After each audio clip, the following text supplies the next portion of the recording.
Sobrang bilis at sobrang biglaan talaga ng pagkawala ni Chisay mga Mi. Kaya naman ito sobrang iyak din ang ate Ayesha. Ito kasi yung makakonsider namin na first heartbreak niya. Nagkaroon naman kami ng mga puppies nung maliit pa siya pero hindi niya na naaalala yun. At masyado pa siyang bata nung mga time na yun kaya hindi niya masyadong naiintindihan. Kung gaano kabilis yung pagdating ni Chisay sa buhay namin ay ganun din kabilis yung pagkawala niya. Nagkaroon kasi siya ng parvo mga Mi and since puppy pa nga siya ay hindi pa talaga kumpleto yung vaccine niya. 3 months old pa lang siya at nung dumating siya sa amin, wala siyang kahit anong vaccine, wala rin siyang deworm. At kinuwarantin muna namin siya ng 14 days, pero wala pang 14 days ay tumae na agad siya ng bulate. Kaya same day na yon ay dinala rin namin siya agad sa vet para ipa-deworm. At sinabihan nga kami ng vet na mas magandang tapusin muna namin yung 3 deworm niya bago siya mag-start ng vaccine niya para siguradong wala ng bulate talagang matitira sa tiyan niya. Kaya lang nung time nga na ide-deworm na siya, yun naman yung time na nagkakasakit si Kenji. Kaya na-delay yung schedule niya. At November 27 ng morning, pagbukas ko ng kwarto ng ate Ayesha, nagtataka kami bakit mabaho. Yun pala ay nagkalat na yung mga poops ni Chisay na puro dugo. Nung time din na yun mga Mi ay dinala rin namin siya agad sa vet. Sobrang daming gamot na binigay sa kanya. At nung time na to ay kumakain pa naman siya kaya hindi pa siya kailangan i-force feed. Nung araw din na yun mga Mi, kinagabihan, after niyang uminom ng gamot ay wala nang dugo sa poops niya. Kaya naman nung time na yun tuwang-tuwa kami kasi akala namin okay na talaga siya. Pero kinabukasan mga Mi, ayun na, mas nagsunod-sunod na yung paglabas ng dugo sa poops niya. At wala na rin siyang ganang kumain kaya sabi ko sa ate i-force feed niya na. Tapos idiretso lang din namin yung pag-inom niya ng gamot. As in nagpuyat talaga si ate Yesha dyan para alagaan siya. Para painumin siya mayat maya ng tubig upang maiwasan na ma-dehydrate siya. At ayun nga mga Mi, kinabukasan November 29,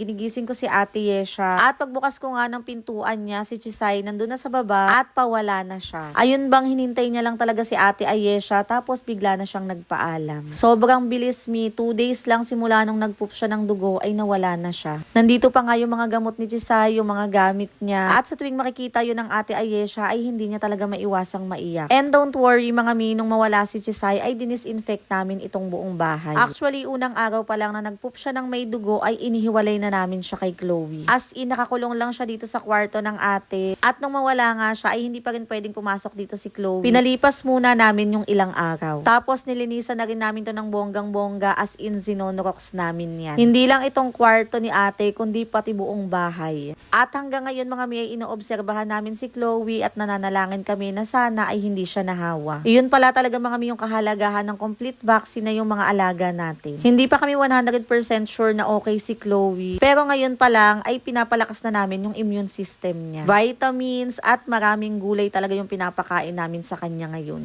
At sa ngayon mga Mi ay sobrang lungkot talaga ni Chloe. Kasi nga napakakulit nun ni Chisay at kahit ganun kaliit yun ay kalaro niya talaga yun. Hindi ko alam mga Mi kung gaano katagal kami bawal mag-alaga ulit ng puppy. Kasi alam ko meron akong nabasa na hindi agad-agad nawawala yung virus dito sa bahay. Kaya parang mga ilang months kang bawal mag-alaga ulit ng puppy. Anyway mga Mi, nung time na yan ay inaayos namin tong kwarto ng ate kasi maglalagay pa kami ng mga decoration. Abangan nyo na lang muna yan. Thank you, thank you.